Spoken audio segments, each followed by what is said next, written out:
Imagine a world where all the knowledge of the world is already online and accessible in ways that are currently not possible. Learning should focus the attention at the student. Anything that gets developed In terms of a tool, should be getting the student involved in project-based learning. Technology can do a great deal to unlock the mystery of learning. When you think about the impact that technology has had already in the teaching and learning process, it's been pretty eventful.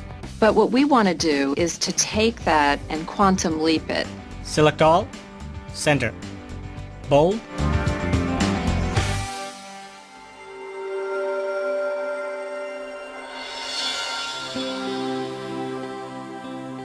A businessman, a teacher, and an engineer are collaborating remotely on a video report documenting the influence of technology on learning. They reflect on their own history and uncover predictions from the past. They discover men and women whose visions inspired advances that propelled learning to a lifelong experience and the potential for those visions to carry on. I've got the vids you sent. I'll add them to what I've got. Let's get back with each other in half hour to go over the timeline. That'll work for me. Me too. In the last 20 years, we've been very good at creating computing technology that can manage documentation. We can cut and paste in very creative ways. But now we can build scenarios where we can get children to think critically about managing complex systems.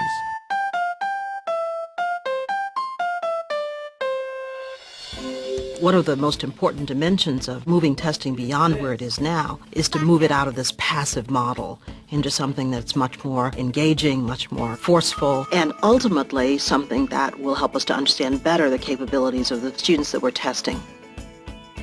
I think at this moment in time, for the very first time, we have the opportunity to give students technology that they can feel is more or less their own.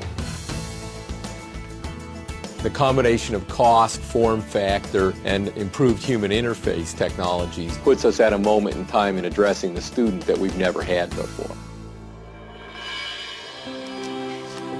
Vid of John Seeley Brown a couple of months ago, around June 25th. I think as we look forward, we're seeing that this notion of literacy has to be dramatically expanded. There are three forms of literacy that all come together. Screen literacy, having to do with cinematic language, then couple that with the notion of interactivity. A third kind of screen literacy is how do you navigate on the screen through the infinite sea of information? How do you censor where to go? How do you feel comfortable in terms of finding your way through this very complex informational space? I've got a couple vids to add. I'll put them in now rather than sending them to you. Great.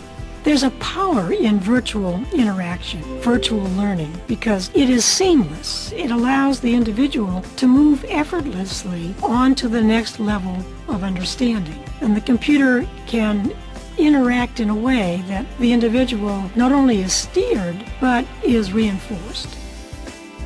So if we can increase enjoyment in learning and have people want to do it for its own sake, then you start a positive feedback cycle where enjoyment in learning begets the desire to do additional learning, and that builds on itself. I think that the interesting challenge we have as we go forward is to figure out how the virtual world augments the physical world. Not replaces it, but augments it. It's a yin-yang between the physical and the virtual and the physical. If we can understand that yin-yang relationship, I think we'll understand how to build incredibly powerful learning environments in the future. Talent is the key and education is the foundation. On one hand, we need to train a number of talented people who will enter the international front lines, master key technology, and be top-level design experts.